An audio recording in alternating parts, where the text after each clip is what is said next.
And welcome, Rugby Rant fans. It's episode 103. I'm the big guy, Scott Farrar. That is Rob the Hammer Hammerschmidt. Below me is Preston, the little Hammer Hammerschmidt. We're glad to be with you this weekend after a ridiculous amount of rugby was played. The big guy was at the PR7s and had a blast. We all watched the debacle in Glendale, as we'll call it. I think that'll be the debacle in Glendale will be the title. But, we're gonna talk about a little bit of everything. Yeah, we're gonna talk about a little bit of everything, and we're gonna hit the around the pitch segment right now.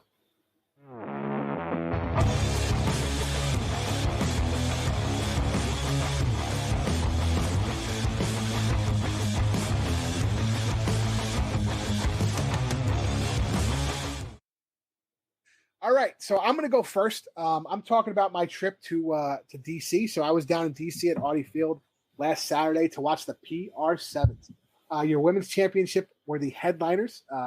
Abby Gasteitis captaining that. And I gotta say, one of those things that she brings to the table. The headliners were up, and they get a penalty, and they're about to quick tap it, and Abby goes, "No, we want to take the scrum," and that took about 40 seconds off and brought it down to the death, and ensured their win. Smart tactical head play there by Abby Gasteitis. Men's experts won the championship against the headliners. My buddy Ish Shabazz on the headliners. Madison Hughes wins it essentially at the death with this ridiculous conversion all the way from the right side and deep. It was a great kick, probably the kick of the day, and won the experts the championship in DC. So now the current standings for week 2. We have women's, we'll start from the bottom. Women's loonies, 3 points. Women's experts, 8 points. Women's headliners, 13 points. Women's loggerheads, 16 points. The loggerheads and the headliners are really getting close. That gap's only 3 points. Now we'll go to the men's side. Men's loggerheads, 2. Men's loonies, 6. Men's headliners, 12. Men's experts, 20. This is the second week in a row, stop in a row that the experts beat the headliners in the championship. And now the all-coveted United Championship. Right now it sits at loonies with 9, loggerheads at 18, headliners at 25, and the experts are at 28. The experts and the headliners are very close to this United Championship. That's the men's scores, the men's points, and the women's points combined to get that third trophy. Hammer, what do you got for us? Yeah, I want to first off, we kind of missed it last week, but congratulations to Rugby ATL's Connor Cook on what a great career. He actually retired. I think it was, like I said, announced last week. But he's hanging up the boots at the conclusion. He hung them up at the conclusion of the MLR season. I think we need to recognize what a standout athlete he was. He actually played high school football in Hawaii and then went ahead to play football at Redlands University of California. So we talk about crossover athletes, but Connor Cook is one of those originals, crossover athletes that then played in the MLR. And he was recruited by Ark State, won 2 national championships there for sevens in 2012 and 2013, was an 2014 All-American. And he played for both the Raptors and Rugby ATL. So congratulations, Connor Cook, on a stellar career. We wish you all the best in the next phase of your life, my friend. Yeah, so it's my turn. Unfortunately, I'm going to talk about the debacle in Glendale. Coach Gary Gold has finally spoken out. He said completely and totally devastated. It is just heartbreaking, and I feel so bad for the boys who tried so hard, and it is just the cruelty of sport, and it is just devastating. I'm not sure what else to say. Finally spoken out about it. Been waiting for this, waiting to see what comes out of his mouth, and hopefully this turns the entire team's heads, and we look upward towards winning the repechage and kicking the shit out of the 3 teams we got to play and making it in France. So. And listen, let's talk about some good, outstanding scores from the USA Pathways team. So Corendon Summer Tours day 3. We had some good scores here. USA under 18s beat Belgium 47-20. USA under 20s beat the Netherlands 31-27. And I'm not sure this graphic might be off, but I think the U23s beat Delta, which I believe is an Argentine. Delta Rugby Club is an Argentinian rugby club that went to this Corendon Corendon Summer Tournament. But listen, it's great to see our Pathways team kicking some butt in a summer tour. This is how we grow the game. This is how we grow the senior team. Gotta love it. Yeah, maybe we'll see some of those guys, 9 years down the road, being the grizzled veterans that make up the core of the team that's going to play host to the World Cup. I want to, throw again another shout out to somebody else in USA Rugby universe, and that is congratulations to Tabu Philip Eloff, JP Eloff, his older brother, on his induction to the U.S. Rugby Hall of Fame. The induction ceremony was in Glendale this weekend. He's a former Chicago Lion. He earned 35 caps for the Eagles. He played in the 2003 Rugby World Cup, I believe the last team to actually win a match in pool play, scored 50 points for the Eagles, as a player. And then, let's see, he scored a try versus Japan in a win, 39-26 win. So congratulations to him. Great job. Glad he's representing Chicago rugby and forever be remembered for all his contributions to the Eagles and rugby in the United States. Yeah, so for my final one, for those of you guys don't know, Club Sevens this year in America there's been something up in there, and that's where the Nationals are going to be hosted.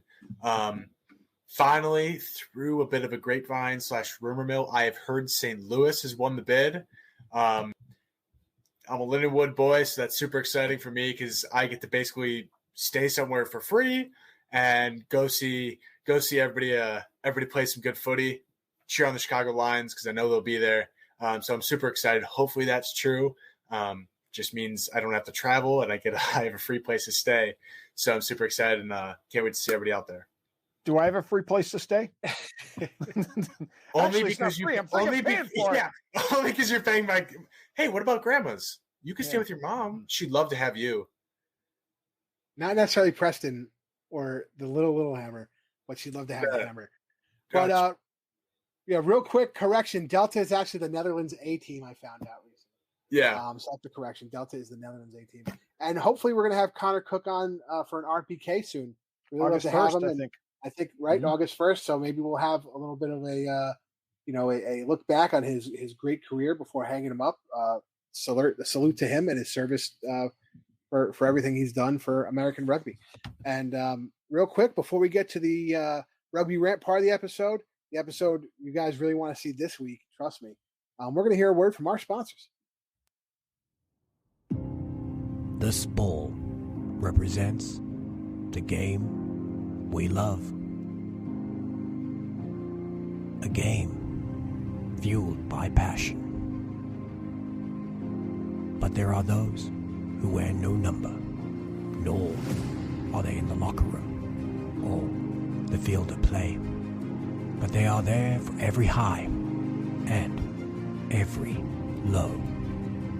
Yes, they are watching every kick, tackle, and try score.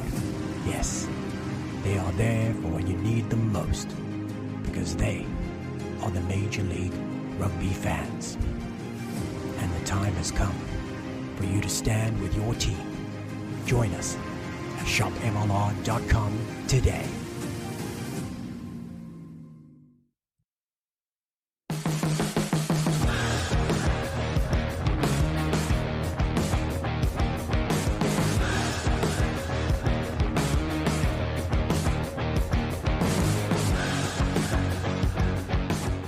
Welcome back, Rugby Rant fans. You just saw our Around the Pitch segment. We're here with our first rant segment. We're very excited. We have the Hammerschmidts. The Hammerschmidts have been making quite the appearances here, racking up their caps, not necessarily winning. Rob's not known for the winning. He's known for the giving it the good old college try. Preston has won. I was going to say, Preston has won. I've won or two. And in them against. Like I've been here before. Funny. That's just the dementia setting in, Rob. That's just the dementia. But going against them, they're I'll be sending him your way if that starts. This is a 2-on-1 match against our boy Alex Diegel. Alex is a North American reporter for TRN. You've seen plenty of his articles throughout this MLR season and postseason and preseason. We can't wait to see more of those coming into the 2023 MLR season. He's also a freelance rugby reporter with Scrum, which is the ESPN side of rugby, their very little side of American rugby. That's just a little dig. He's also the president of Old Gaelic Rugby and actually still plays. Alex, welcome to the show. Thank you. Thanks for having me. I'm happy to be back. And as you can see, I'm rocking my Summer Sevens gear here. So we are well underway in the MAC qualifiers and looking forward to finishing things out this Saturday in Philly. Awesome. Love Philly. Check out my brother-in-law's coffee shop in Philly. It's called Thank You. 700 Sansom Street in the Jewelers Row. Go check them out. Anyway, before we move on to our topic. Yeah, twice. Before we move on to our topic, Hammer, drop the video. Leadership that were interesting communicators. So this is a big hit by Alex. Let's kind of talk about this play here. It looks like you're set up well. You're reading the play, coming from the breakdown, and obviously you attack the game line with enough speed that you're not going to over pursue on the hit, and then you make a freaking drilling hit. Can you talk us through it, Alex? Sure. I mean, yeah, kind of in these twilight years, entering that peak phase of mentally maybe seeing things a little bit faster than other people and physically still being able to get it done. My boss asked why I don't play like slow pitch softball or something. I showed him the hit. I said, whenever it's my shoulder that goes instead of the other guy's ribs, then I'll start playing softball. So no, it was happy it got it on film. I give credit to my captain for calling our jam defense there, which got me in the lane. And clearly the poor guy didn't see me coming. I asked if he was okay. He said no. So happy healing, brother.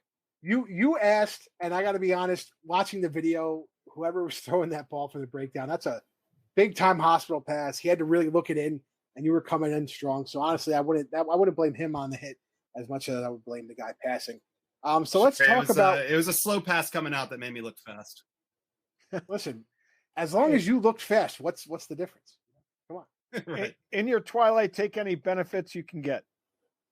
Absolutely. I certainly will, as long as I can get them.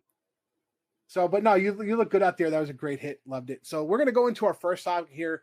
So obviously we're going to talk about the USA Eagles losing to Chile 31-29. Aggregate score, Chile was up by 2 points to advance. They celebrate what is considered their greatest victory in their history as a team and now take their place as America's number 2 spot in the Rugby World Cup in 2023, coming up in France next year. They'll compete in the Pool D against England, Japan, Argentina, and Samoa.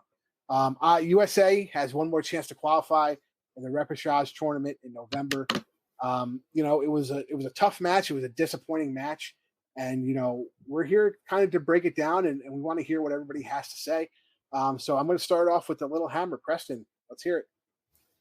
I'll start off by saying that's just as a big USA Rugby fan, that's super disappointing to see. Like, especially coming off the fact that we're going to get a World Cup in the States. It's just so sad to see that we're having to go in the repechage, which is looking like for sure Portugal and Kenya. And I believe there's going to be a match or series between Tonga and Hong Kong for the third spot or fourth spot, I guess you want to say, because we're in the third spot.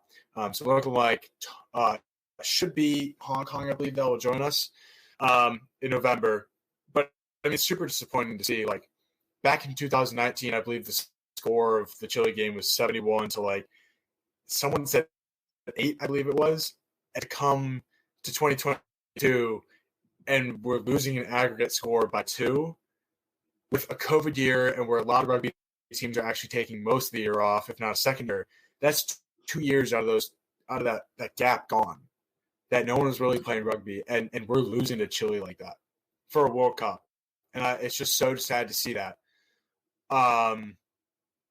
I mean, like, it was really a tale of the second half for me. During the French Barbarians game, you saw the U.S. really dominating, really winning, really playing well, and I was super surprised, super stoked. And then the second half hits, and we let them into it to the point where the final 10 minutes is a complete nail-biter. I think they played into the 85th minute, and finally we got a scrum or something of the sorts to end the game, right? Great victory. Now we come to this game, and as I recalled, the commentators talking about as we go into the second half a few times, 8 of the Chilean starters were going to come off the bench for this game. Chile was able to target our weakness being the second half and beat us by aggregate score of 2. And it's just like, to me, it's so sad to see that we can't even see our own weakness and go, okay, we need to be stronger. And I don't know whether it's fatigue. I really don't think it's our bench players because they're solid and I think they're great players. I think it's got to be something in the first bit of the second half that just drags us behind. But it's just really sad to see that Chile can, after 3 years, come out, kick our butts, and then recognize their weakness, and we play to that weakness so badly. So it's disappointing for sure. Yeah, I mean, we dominated the set piece up front for most of the match, except in the last, 20 minutes. Some ill discipline. With we have the yellow card, but again, we can't point to one thing that lost us the match, and if we win by 50, that ill discipline doesn't really matter. But yeah, they did. I will say that one thing that didn't help was the fact that we were in their 22 3 times on the 5 meter and didn't score 1 time. And that was only off lineouts. That doesn't help at all. And I can point to that as something that would have helped us to win and didn't. Because those are huge. Absolutely. Absolutely. If you convert those lineouts and push through, is our game plan. Yeah, that changes it. I would say too, it seems as though, and this is, I think, an epidemic in rugby in North America, changing of the game plan when something isn't going right for whatever reason. It's very hard for us on the USA Eagles and even in the MLR teams to make adjustments. And as fans coming from those crossover fans we talk about, coming from things like football, where they're making adjustments play by play and down by down, and it seems to me like for some reason we're kind of stuck in the muck about making a decision to change up the tactic if it's not working. But I want to hear what Alex has to say. Sure, I think you both make some excellent points. Ill discipline can be definitely pointed to. The yellow card, I mean, it wasn't like an egregiously dirty play, but it definitely did hurt us, and we didn't pick our teammate up there. The U.S. didn't pick our teammate up there with Nick Chavetta, who's an excellent player. He unfortunately got pinged.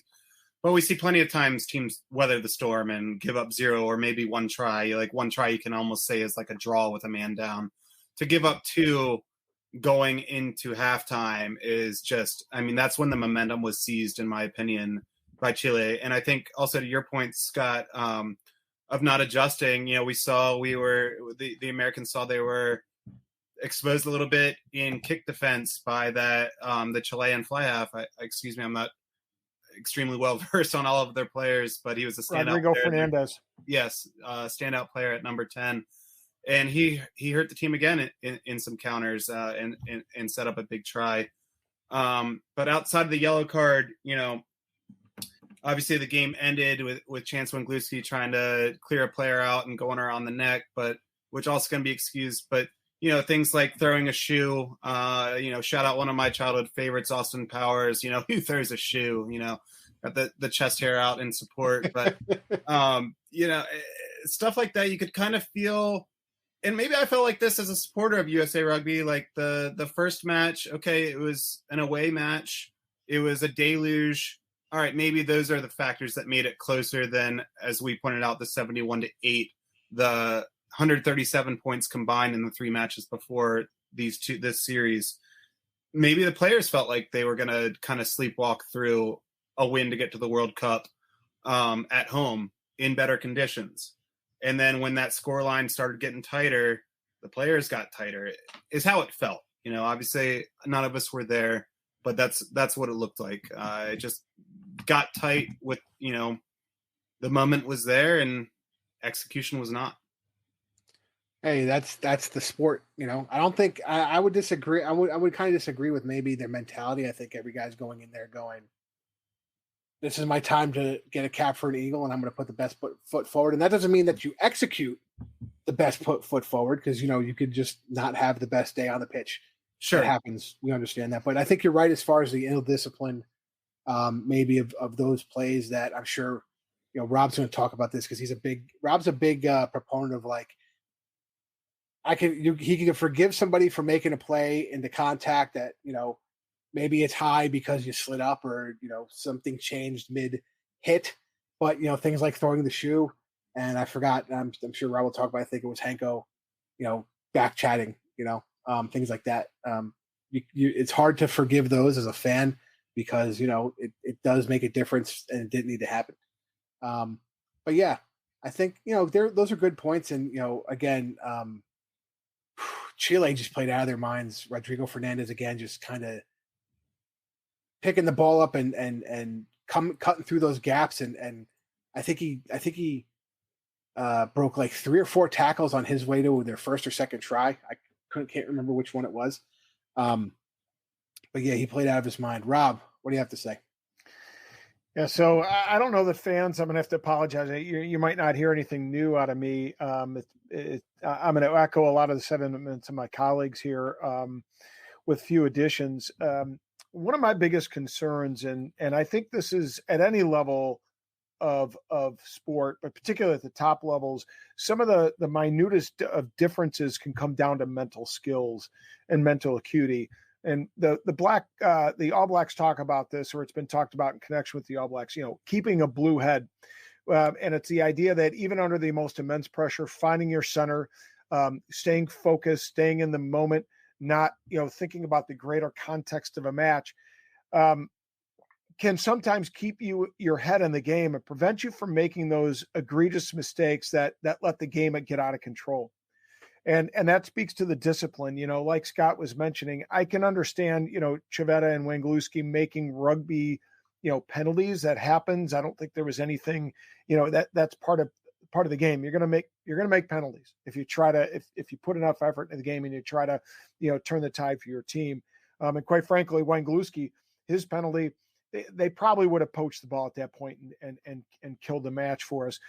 Anyway, nevertheless, I can't. I have trouble forgiving Hanko for back chatting. I have trouble, forgiving Taufete for throwing the shoe.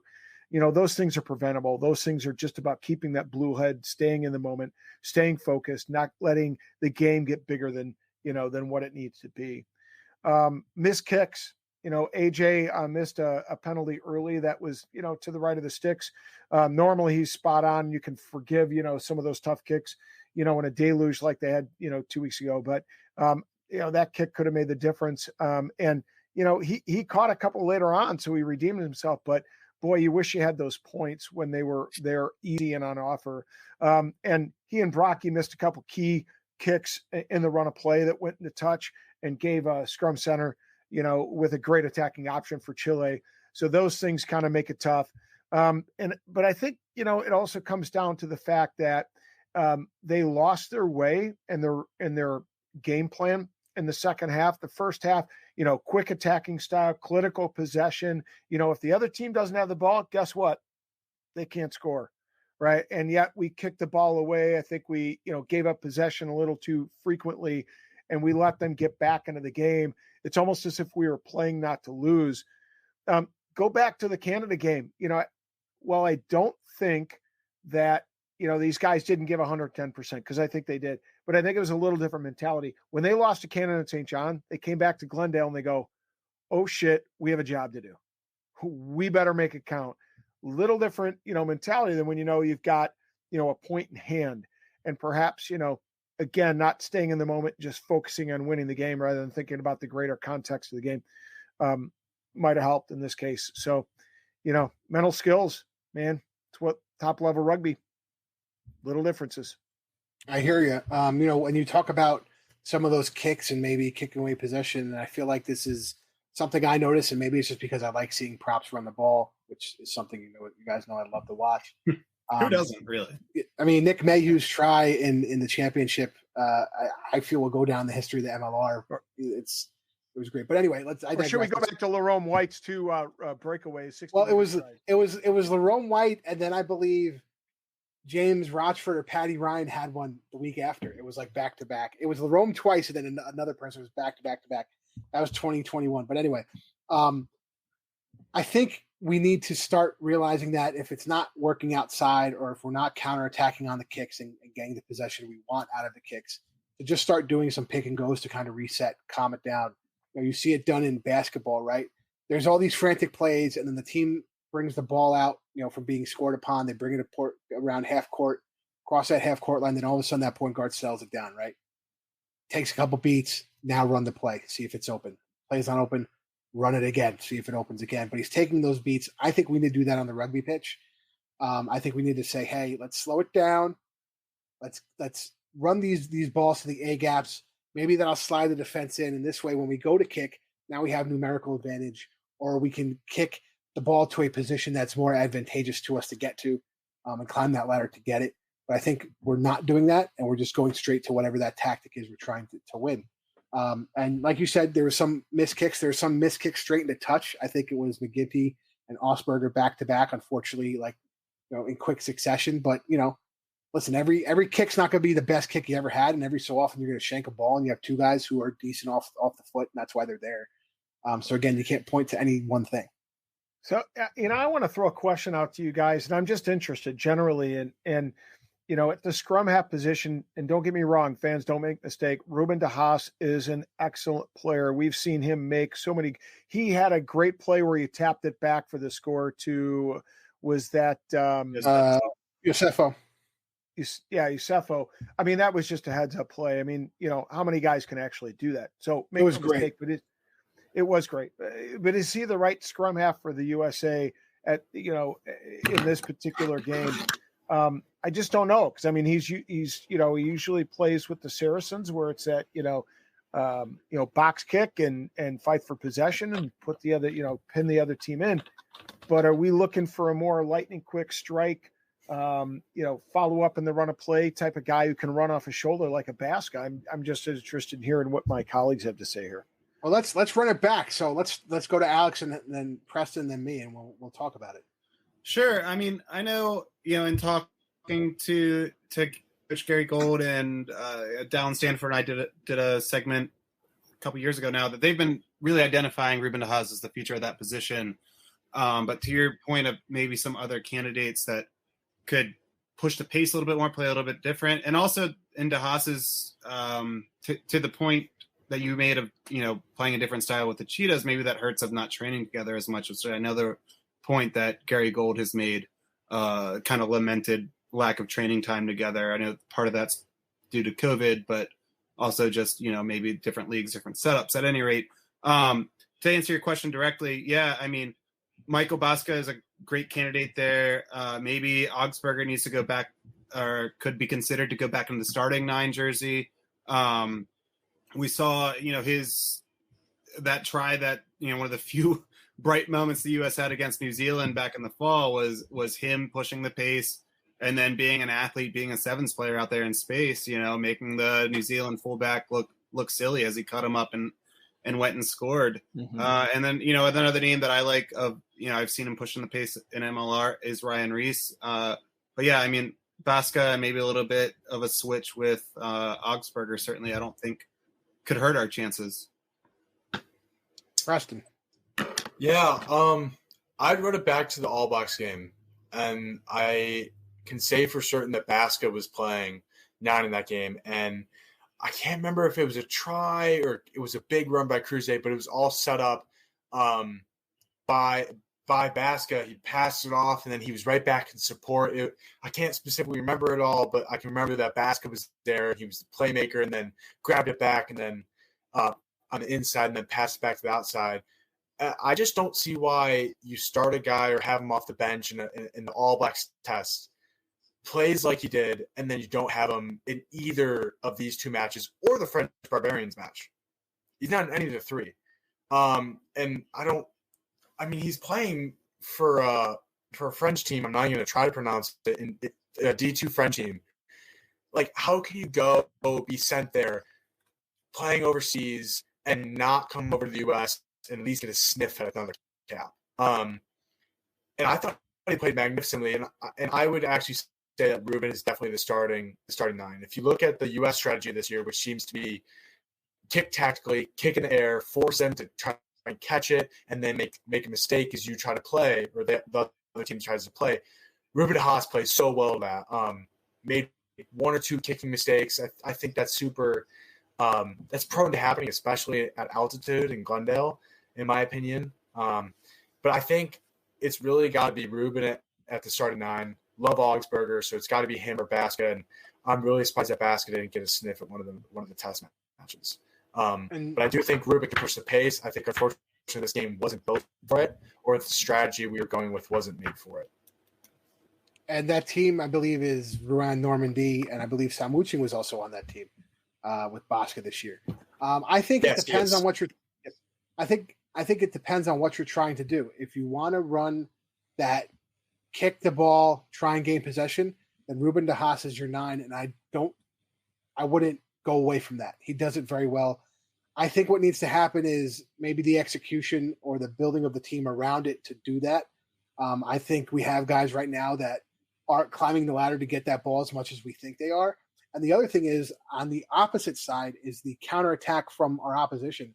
And I see this in the MLR a lot, where they have guys at 9 and 10 who can kick the ball, and for whatever reason, their defense isn't organized in the moment enough to stop a counterattack, and all of a sudden they're slicing and dicing. And I want to say the 2021 Arrows, even though it doesn't show in the win-loss column for them playing all their games here in the United States outside of Canada, they were famous for that. They were good at counterattacking, and a lot of those guys were actually those counterattacking backs were South Americans. So I think it's just something that they're doing in South America that hits one of our weaknesses. That's something we need to tighten up. But yeah, I don't see why Ruben wouldn't work. I think we just have to work the pieces and tactics around him a little better and tighten those up to execute them better. Man, that was a great question. That was a really, really good question.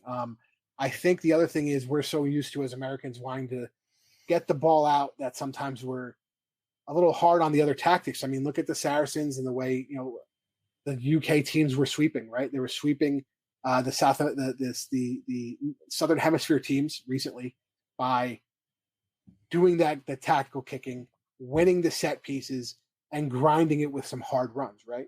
So I think we just need to set those pieces up if that's the way we want to go. If we want to go in a different direction, we can. But I think our MLR champions this year, I think Rooney showed you that you can do tactical kicking. You can get the ball out wide and do something with it, and there is a good balance between the two if you can find it. But let's recognize when you do tactical kicking, you know what they say, a kick's only good as its chase, right? So you have to have some guys that put pressure on their back three so that, they're under pressure, right, to make a play, and that you can capitalize on mistakes when they're on offer. They did that against Chile in the game in Santiago, right? There was a couple of times where, and of course it was wet, so that played to an advantage when you're playing the kicking game, but there were some opportunities where we put pressure on them or they knocked the ball on, and then we got opportunities that presented themselves in their defensive third of the pitch. I just don't think that we got that kind of pressure like we needed to this game. To me, it sounds like it's becoming not an issue of the players as much as it's becoming an issue of the time that the players have together. I mean, if you're going to teach tactical kicking, you're going to teach it with, hey, our defensive structure needs to be set and sound when chasing that. And it sounds like maybe there might be an issue with coaching it. Was there not enough time being spent coaching it? Because they only had a week before French Barbarians, another week before then Chile. So that's 2 weeks. I don't think that's enough time to really coach up how you want to have your defensive chase and then setup going. So right. I think it becomes a question of, we have this strategy. Finally, I said it last year that the U.S. didn't really seem to have an attacking strategy, but we have a strategy now, but it doesn't seem like the defensive strategy has met with it. And I think that is an issue of not having enough time together. So we know Scott Lawrence is their defensive coach, and we know how brilliant he is as a coach. And it's interesting because you do talk about the lack of time and the ability to put perhaps that defensive structure into play prior to the run up to these matches. So let me ask one more question before we close out this topic then. Would you guys be opposed to moving the MLR schedule up 2 weeks? Keep the playoffs the way they were with 3 teams in the playoffs. You have your quarterfinals, your semifinal, your conference final, and then the championship. But just move it up 2 weeks, because then that'll give an extra week of practice for those Eagles being called up. Because let's be honest, they're not. The other part was Eagles were being called up right after the MLR championship. You had Eagles on both sides of Seattle and New York. They're being, they won a championship, and then the next day, or champions, the next Monday they're being called up for the Eagles. That would give them, a couple days rest, and then being called up instead of being called up on Monday, call them in the Friday before. Now you have a whole extra week of practice that you can get right, and you can get meetings. You can do meetings the whole weekend, that first weekend. Gives the guys some time away from rugby for a little bit to reset, and maybe your mindset change. So we'll go around the horn. Preston, do you think MLR should move up 2 weeks and give us that extra time in the international window? I 100% think so, but in my opinion, the MLR has too big of an ego to change what they want to do to help USA Rugby. Alex, what do you think? I also agree. You actually kind of read my mind. I was just thinking back, I quickly Googled the date because I didn't know what it was off the top of my head. The championship game was June 25th, right? And then what we played, what was Saturday, the 2 days back, the 16th, the 9th was the first Chile game. So between June 25th and July 9th, you're playing a massive test match when these guys are all playing, not only just playing hard rugby and grinding their bodies into the ground, but also playing not together, playing against each other. I mean, how many guys that were on the rosters these last 2 weeks were playing in that championship game? At least half a dozen off the top of my head. Yeah, there was a lot of them. Yeah. Rob, what's your answer? Well, I don't think it comes down to ego. I think it comes down to, the MLR's purpose, vision, and goal, and what they're set out to do in their commercial enterprise. And what makes the most commercial sense for them is to provide teams as much opportunity to have a balanced schedule of home and away matches. So they're not, like we already know that Toronto has to backload a bunch of their matches, if not, all 8 of their home matches in order to fit them in because of weather. It's just unfortunately how the international window sits. So I think it's just a reflection of commercialization. Would we benefit from bringing it back, a couple of weeks? Yeah. I don't think the MLR is interested in doing that because it just has too much, commercial, money at stake involved from some of those, teams like Rudy. Now I don't know if I like this either. Food for thought. Do you instead, as the MLR, and again, I don't know what interest they have in doing any favors to USA Rugby because it's not really their goal is to make USA Rugby better. It's their goal is to make money. But, to do like a 1 week, everybody gets their bye week in the middle of the schedule, and therefore you only have 17 weeks instead of 18 weeks, and you kind of buy yourself another week. Maybe move it up another week in February, and you get yourself 2 more weeks. I don't know. Just kind of food for thought there. Yeah, interesting. They can finagle it. I'm under the camp of, listen, if we're playing in New York, if we're playing in Toronto, I want to be playing in the snow. I don't know why the fans have become soft. Even Chicago's looking to put a dome on their stadium. You friggin' Bears fans over there. That's direct dig at Rob. But hey, that's not.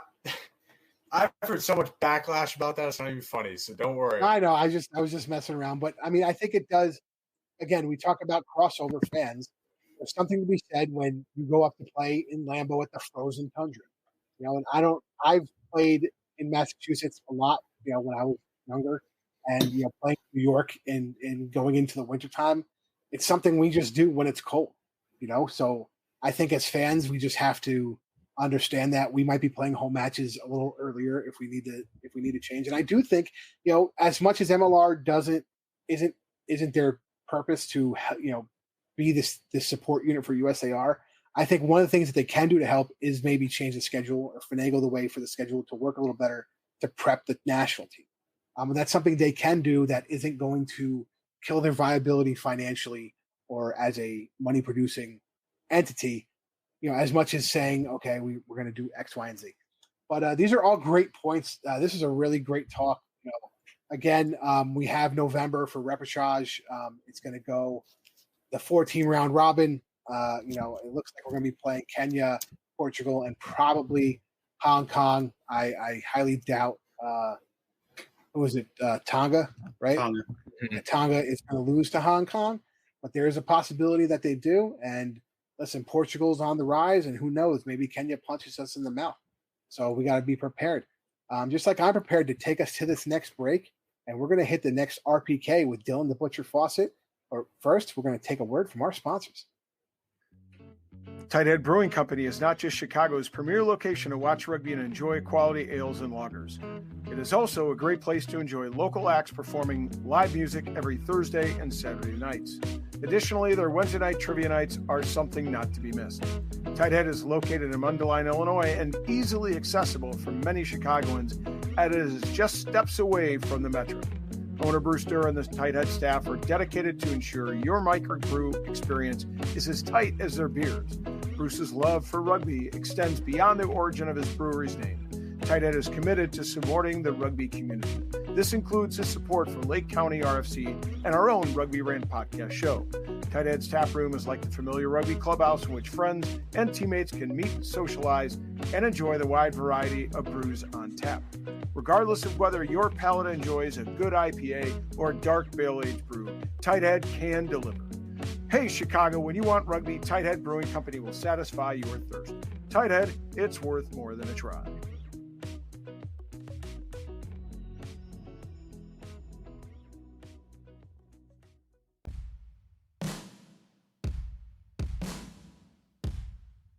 Hey, Rugby Rant fans, we're here with the RPK section of our show. We love our run, pass, or kick. And, the person we're interviewing today, I can now say is a friend of mine. I can now say he's an MLR champion. I can now say he's actually an official scout for Rugby New York. Maybe we'll get into that later. But Dylan Fawsitt, welcome to the show. Cheers, lads. Thanks for having me.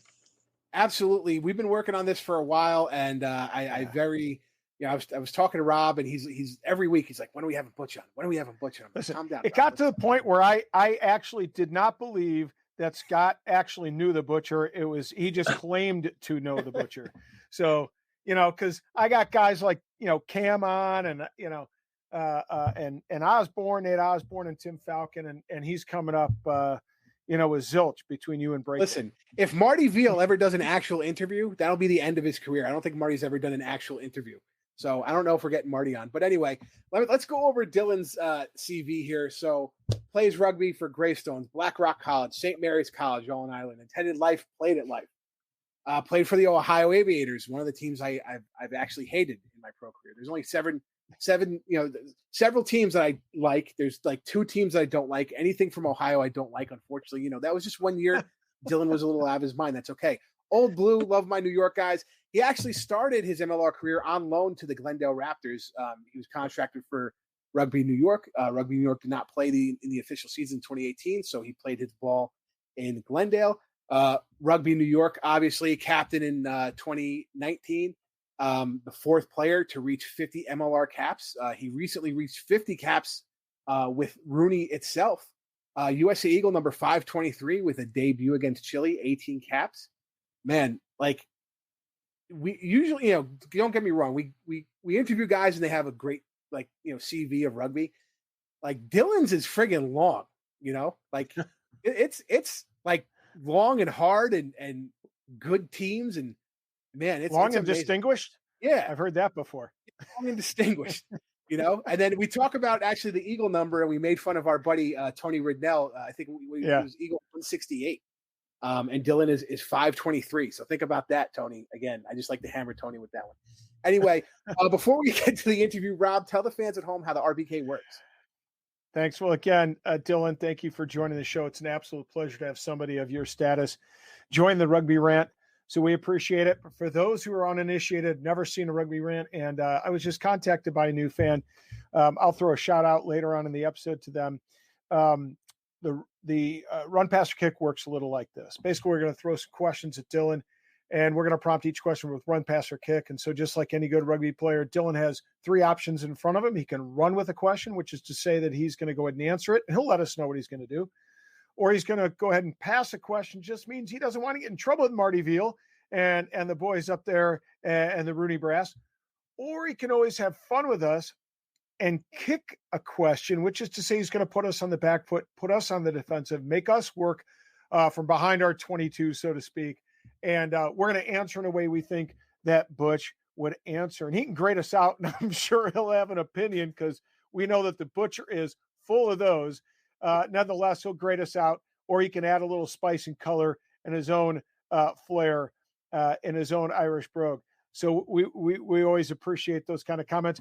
So nevertheless, Dylan, are you ready for the run, pass, or kick challenge, mate? I am, Rob. Yeah.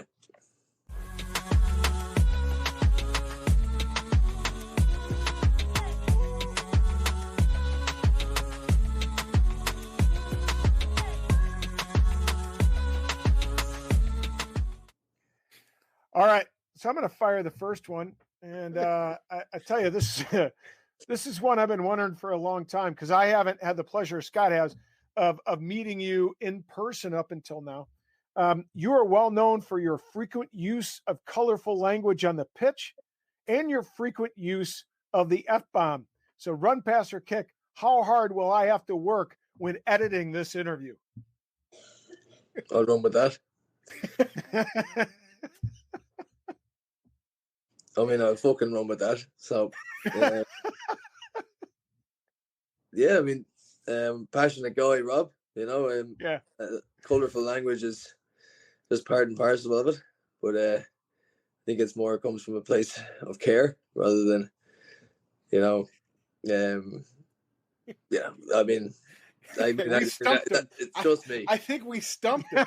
I don't think he's ever been asked that before, but I got to be honest, Dylan. I know a lot of your teammates. I'm pitch side quite frequently, and I'll put it this way: if Dylan hasn't thrown an F-bomb at you, I don't think you were ever really his teammate. So. Then he didn't even know you were on the pitch. Yeah, exactly. If you haven't been F-bombed by Dylan, were you really a USA Eagle? Probably not. No. But it's less and less now, but. It's definitely something I bring to the table. Now you have a child now, correct? Am I wrong there? Or... I do. So you have to watch it a little bit nowadays as a papa, right? Yes, I do. Yeah, I could see him going back the last few days and going, "This is where I let it go and I should have kept it." But it's funny, Liam isn't as close to the pitch as you would think. I think there's a reason for that. Although Dylan has one of the cutest children I've ever seen. Definitely gets looks from mom, brains from mom, hopefully athletics from dad. But yeah, no, it's I could listen. I joke about Dylan, but listen, it does come from a place of leadership and passion, and there's a reason why he's a leader on the field. So we're gonna go to the next question. So like we talked about before, MLR champion, right? Run, pass, or kick. Yeah, run, pass, or kick. How much of a weight has been lifted off the New York team's shoulders after coming so close the previous seasons? I'll run with that. A weight. I think, being lucky to being a part of this organization from the start, it's just been such an aspiration. We set our own standards, of course, and every year we've had, I've been so fortunate to be a part of such great teams. Like every year we've challenged, could have won it, every year. And that is it's a testament to the club, So I'll not say that it's like a massive weight, it was always that drive to want to do it. But I would never say that it was like that weight or a burden, that was never the case. These are only things that, why did we play the game? We played the game because we want to win. This is it. I'm just now I know I have it. We have it, and it's just one of the greatest, achievements. And I look at it as such a positive. Whereas I don't feel like it was ever a weight. I always just love competing and being a part of this team. One of the greatest joys of my life. I have a feeling he's already looking to 2023 about winning it again. I think it's like Dylan seems the type of guy like, okay, I've crossed it off the list. Now win the Shield in 2023. That's the new thing on the list. Well, Scott, you're right, because for me, it's always like that. I can't switch off. Really, it's if it's not that, it's aspiring to play at the top level with the Eagles. It's continuously pushing myself and my body to perform. It's not I just can't take time off. I know, trust me, I did take a few days off after we won it and had a good time, but other than that, you're a few days back and you're straight back into it again, pushing yourself to perform, because if I don't, then I can't perform it the way I want, and that'll never be the case. To hear Scott talk about that, it's almost like a line out of The Quiet Man. Yeah, put it on the list. Now strike a line through it. And we're going to move forward. So, but it is, in all honesty, it is interesting. You do talk about it as, you know, an accomplishment and not so much as a weight, but you can say, yep, done it. Now let's move forward and do something, you know, what's next, what's on par next. But before we get into that and talk about what's, you know, in the future for Dylan Fawsitt and his rugby career, I want to ask a little bit about the Shield. We were told that after the win, there was a night of merriment and celebration. Now, listen, you played with Tony Lamborn, and Tony Lamborn told one hell of a yarn about with the Ranfurly Shield and his experience having that taped to his body for an evening. So I got to ask, run, pass, or kick, who is in charge of ensuring that the Shield was properly cared for on the evening of the victory? I'll run with that. Whether he was put in charge or not, Andy Ellis had full rights to the Shield. So, wait, is this the same guy that broke the the Eastern Conference Championship Cup? Yeah, well, I'm going to say, I mean, I had words with Bill about that. I was like, Bill, what are you doing giving me a broken trophy? You know.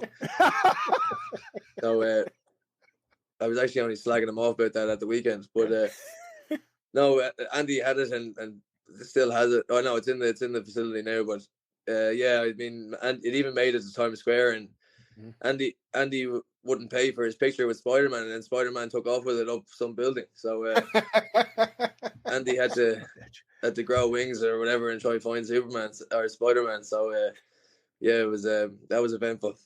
But no, it's absolutely safe, and it's where it should be in our home.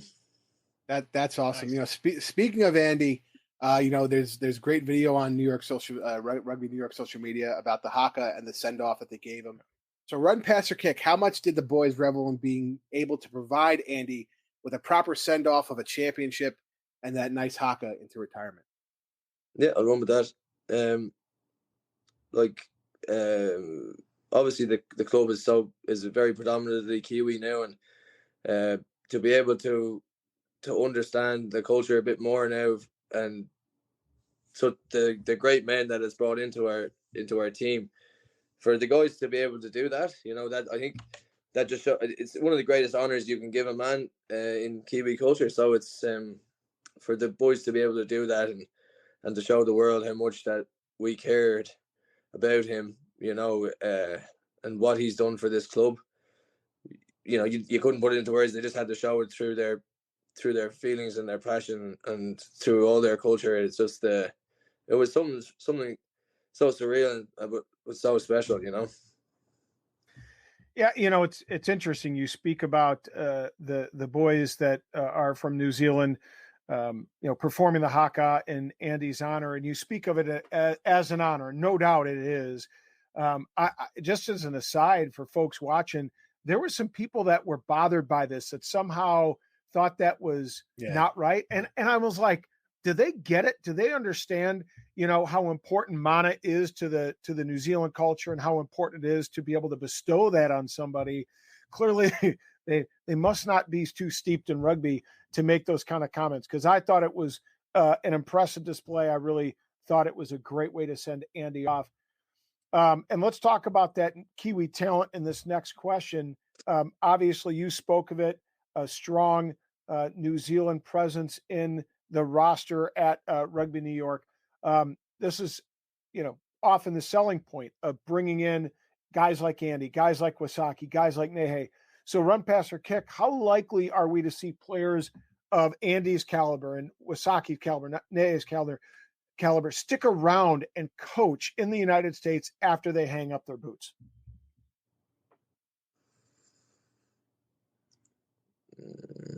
I'll kick that one. All right. Well, I got to be honest. I think it depends on what they're looking to do. So, you know, for example, if they're looking to maybe stay in the States with their family, you know, why not, you know, coach rugby, whatever level, youth level, high school, college, you know, professionals. If you have an MLR track career, you've had a successful career. I could see more guys coming over here to kind of ply the trade of coaching. If that's something they want to do, if they want to go back to their respective homes and coach there, obviously that's something they can do. So, I mean, I think it depends on what they want personally, right? You know, if they want to set up their family here and they want to come here and live here, they'll do it and they'll be part of rugby because I think rugby is just going to always run their blood and that itch is always going to be there. Rob, what do you think? Well, I think that's individual dependent. I think a guy like Andy is going to enjoy coaching here for a couple of years. Again, continue to experience rugby in the United States and just in a different way, provide his family with an opportunity to experience a different country. I think he values that for his daughters. That's why he brought his family here as opposed to, just coming over for the short time during the season. And that can be nothing but a positive for rugby in the United States for, to have a guy of Andy's caliber, of course, come here and do a bit of coaching and help, grow the game in the greater New York area. It's funny. So, that was going to be our last question for the day, but I'm going to amend it, Rob. I'm going to ask a question to Dylan, and I think this is going to, tug on his heartstrings a little bit. We talked about Andy a lot, and one of the things Andy does post-match, if you guys haven't seen, is him and his sons throw the ball around the pitch. And little Liam is right there on the pitch with Daddy Dylan after every match. So, Dylan, this is a run, pass, or kick. You're going to have to answer this one. How do you feel when you're out there with Liam hanging around on the pitch? Well, I'm proud as punch, like he's the apple of my eye. His mum has done an unbelievable job, and yes, Scott, you're absolutely right. He looks like his mother, thank God. So he's already off on the front foot, but